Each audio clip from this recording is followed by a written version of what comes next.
চলুন দেখে নিই আজকের দৈনিক পত্রিকাগুলোতে শিরোনাম কি করা হলো। শুরুতেই হাতে আছে দৈনিক প্রথম আলো। প্রথম আলোর প্রধান খবর, কোটার বিষয়টি সর্বোচ্চ আদালতে নিষ্পত্তি করা উচিত। প্রধানমন্ত্রী এই মন্তব্য করেছেন গতকাল। এছাড়াও কোটা বিরোধী আন্দোলনের মূল যে খবরটি দেয়া হয়েছে সেটি হচ্ছে বাংলা ব্লকেডে স্থবির রাজধানী, শিক্ষার্থীদের কিছু দাবি এখানে ছোট করে লেখা হয়েছে। এছাড়াও সব কোটা ফিরল কিনা সেটি স্পষ্ট নয়। আছে বিশ্ববিদ্যালয় শিক্ষকদের সঙ্গে মন্ত্রীর বৈঠকের খবর নেই এবং রাজস্ব আয় দ্বিগুণ, সেবায় নজর কম। এছাড়াও ডলারের দাম আরও বাড়লো, আয় বাড়বে সরকারের। এছাড়াও আছে ডিম এবং মুরগির বাচ্চা ও খাদ্যের দাম বাংলাদেশেই বেশি, অন্যান্য দেশের সঙ্গে একটি তুলনামূলক খবর এখানে ছাপা হয়েছে। এছাড়া নির্বাচন কেন্দ্রিক দ্বন্দ্বের জের 2 ইউপি চেয়ারম্যানকে হত্যা। পরের পত্রিকা দৈনিক সমকাল, তার প্রধান খবর, রাস্তায় রাস্তায় বিক্ষোভ, দিনভর অচল রাজধানী। এছাড়াও 10 বছরের রপ্তানি বেশি দেখানো হয়েছে $65 বিলিয়ন। এছাড়াও আছে আওয়ামী লীগের দুশ্চিন্তা, অস্বস্তি, বিভক্তি কোটা বিরোধী আন্দোলন নিয়ে এবং চীনের সঙ্গে সই হবে 20 সমঝোতা স্মারক। প্রধানমন্ত্রী আজই বেইজিংয়ে যাচ্ছেন, সেই খবরটি দেওয়া হয়েছে। হেভিওয়েটরা বাদ, মিশ্র প্রতিক্রিয়া। বিএনপির 4 মহানগর কমিটি ঘোষণা করা হয়েছে, সেই খবর দেওয়া হয়েছে। এছাড়া ছুটি ছাড়াই নতুন কর্মস্থলে অনুপস্থিত মতিউর। আছে কালো টাকা সাদাতেও দেন কর ফাঁকি। এর পরের পত্রিকা দৈনিক যুগান্তর, তার প্রধান খবর, প্রধানমন্ত্রী চীনে যাচ্ছে আজ, সই হতে পারে 20টি সমঝোতা স্মারক। বগুড়ায় রথযাত্রায় বিদ্যুৎ স্পৃষ্টে 5 জনের মৃত্যু। এছাড়াও আছে বিএসসিসির নিয়োগ, পদোন্নতি, পদায়ন, বেপরোয়া জালিয়াতি, স্বেচ্ছাচারিতা। আছে কোটা বাতিলের দাবিতে আন্দোলন চলবে, বাংলা ব্লকেডে স্থবির সড়ক। এছাড়াও ঢাকা উত্তরে নীরব আমিনুল, দক্ষিণে মজনু রবিন।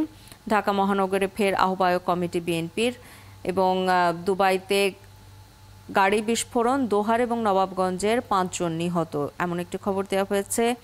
দাবি না মানলে আন্দোলন চলবে, এটি হচ্ছে বিশ্ববিদ্যালয় শিক্ষার্থীদের কর্মবিরতি অব্যাহত আছে। পেনশন স্কিম সংস্কারের দাবিতে বিশ্ববিদ্যালয় শিক্ষার্থীদের যে আন্দোলন চলছে সেই খবর দেওয়া হয়েছে। পরের পত্রিকা কালের কণ্ঠের প্রধান খবর, গাছ না লাগিয়েই তুলে নিল 169 কোটি টাকা। পুকুর ও খাল উন্নয়ন প্রকল্পে যে দুর্নীতি হয়েছে সেই খবর। এছাড়াও সার্বজনীন পেনশন আন্দোলন থেকে পিছু হটবেন না শিক্ষকরা। বাংলা ব্লকেডে স্থবির সড়ক, কোটা বিরোধী আন্দোলনের কথা এখানে বলা হচ্ছে। এছাড়াও প্রধানমন্ত্রী যে বিষয়টি বলেছেন কোটা বিরোধী আন্দোলন নিয়ে, এখন জন্ম সনদ দিয়ে খোলো বিকাশ স্টুডেন্ট অ্যাকাউন্ট, নিজের বিকাশ নিজে কর। সেটি হচ্ছে কোটার বিষয়টি সর্বোচ্চ আদালতে নিষ্পত্তি করা উচিত। প্রধানমন্ত্রী যে কথাটি বলেছেন যে কোটা বাতিল করা হয়েছিল কিন্তু হাইকোর্টের রায়ের কারণে সেটি বহাল রাখা হয়েছে। এখন এই সিদ্ধান্ত যদি পরিবর্তন করতে হয় সেটি হাইকোর্ট থেকেই পরিবর্তিত হতে হবে, সেই কথাটি প্রধানমন্ত্রী বলেছেন। এছাড়াও চীনের সঙ্গে 20 সমঝোতা স্মারক সইয়ের সম্ভাবনা, পররাষ্ট্রমন্ত্রীর প্রেস ব্রিফিং, সেই খবর দেওয়া হয়েছে। ঢাকা সহ 4 মহানগরে আবারও আহ্বায়ক কমিটি দিল বিএনপি। উৎসব পরিণত হলো বিষাদে, রথযাত্রায় বিদ্যুৎ স্পৃষ্ট হয়ে যাদের মৃত্যু হয়েছে সেই খবরটি দেওয়া হয়েছে। পরের পত্রিকা দৈনিক জনকণ্ঠ, তার প্রধান খবর, কার ভুলে গরমিল, রপ্তানি আয়ের হিসাবের তথ্যে বড় হেরফের। এছাড়াও আছে কোটার সমাধান হাইকোর্ট থেকেই আসতে হবে, যুব মহিলা লীগ নেতৃবৃন্দের সঙ্গে প্রধানমন্ত্রী এই কথাটি বলেছেন অনুষ্ঠানে। এবং জুনে মূল্যস্ফীতি কমে 9.72% হয়েছে, সেই খবর দেওয়া হয়েছে। এছাড়াও বেনজির ও স্ত্রী কন্যাদের নামে 43 কোটি টাকার অবৈধ সম্পদ। নতুন সম্পর্ক নতুন উচ্চতায় নিতে প্রধানমন্ত্রী আজ চীনে যাচ্ছেন, 20 থেকে 22টি সমঝোতা সই হতে পারে, সেই খবর দেওয়া হয়েছে। এছাড়াও 4 জেলায় বাঁধে ভাঙন, শতাধিক বাড়িঘর বিলীন, 18 জেলা বন্যা কবলিত, ক্ষয়ক্ষতি নিরূপণের কাজ চলছে। ত্রাণ প্রতিমন্ত্রী এই তথ্য দিয়েছেন। এছাড়াও বগুড়ায় রথযাত্রায় বিদ্যুৎ স্পৃষ্ট হয়ে 5 জনের মৃত্যু, সেই খবর দেওয়া হয়েছে। আর কোটা সংস্কার আন্দোলনের খবরটিও দেওয়া হয়েছে যে দিনভর যানজটে স্থবির ঢাকা। পরের পত্রিকা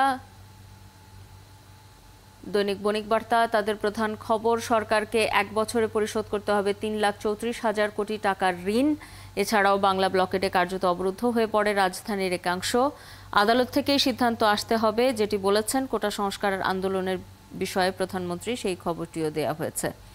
পরের পত্রিকা হাতে আছে দ্য ডেইলি মেসেঞ্জার তাদের প্রধান খবর, quota issue solution should come from court, যেটি প্রধানমন্ত্রী বলেছেন যে আদালত থেকেই এটা সমাধান আসতে হবে। এছাড়াও Bangla blockade brings Dhaka to screeching halt.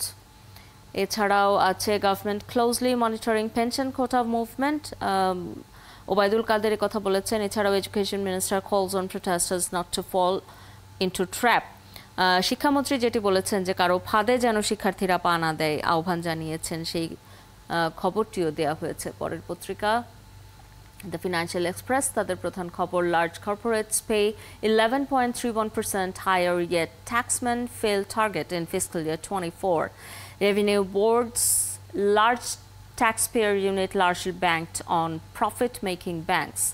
এছাড়াও আছে PM Hasina leaves for Beijing today, main focus to be on economic and trade ties. মূলত অর্থনৈতিক এবং বাণিজ্যিক সহযোগিতা বাড়ানোটাই এই সফরের উদ্দেশ্য, সেই খবর দেওয়া হয়েছে। এছাড়া overall inflation little down, food still সেজ double digit figure, overall June rate 9.72%, food count 10.42%। এরপর আছে দ্য ডেইলি স্টার তাদের প্রধান খবর, Dhaka Beijing to ink 20 MOUs but loan deal unlikely, says foreign minister. PM leaves for China today. এছাড়াও কোটা protests bring city to a standstill. এছাড়াও আছে it's for the apex court to settle. PM says there no logic behind ongoing anti-quota demonstration. প্রধানমন্ত্রী যে কথাটি বলেছেন সব জায়গাতেই এই খবরটি আসছে যে যেহেতু হাইকোর্টের রায়ের কারণে কোটা বাতিলের যে সিদ্ধান্ত সেটি পরিবর্তিত হয়ে গেছে এবং হাইকোর্টের রায়ে সেই কোটা বহাল রাখা হয়েছে, কাজেই এখন আর সরকারের হাতে বিষয়টি নেই এবং লেখাপড়া ছেড়ে শিক্ষার্থীরা রাস্তায় নেমে বিক্ষোভ করছে, তাতে তাদের লেখাপড়ার ক্ষতি হচ্ছে। এই কথাটিও প্রধানমন্ত্রী বলেছেন যে লেখাপড়ার ক্ষতি না করে, যেহেতু বিষয়টি আদালতের সিদ্ধান্ত এবং এখন আদালতের সিদ্ধান্তের বিরুদ্ধে রাস্তায় নামাটা আদালত অবমাননার শামিল, এই কথাটিও প্রধানমন্ত্রী বলেছেন। কাজেই এই ক্ষেত্রে সরকারের তেমন করণীয় কিছু নেই, এটি আদালতকেই সিদ্ধান্ত যদি পরিবর্তন করার হয় সেটি করতে হবে। অন্যদিকে আমরা দেখছি যে শিক্ষকদের আন্দোলন চলছে, তাদের কর্মবিরতিও চলছে, তাদের সর্বজনীন যে পেনশন স্কিম সেটি পরিবর্তনের দাবিতে তারা আন্দোলন করছেন।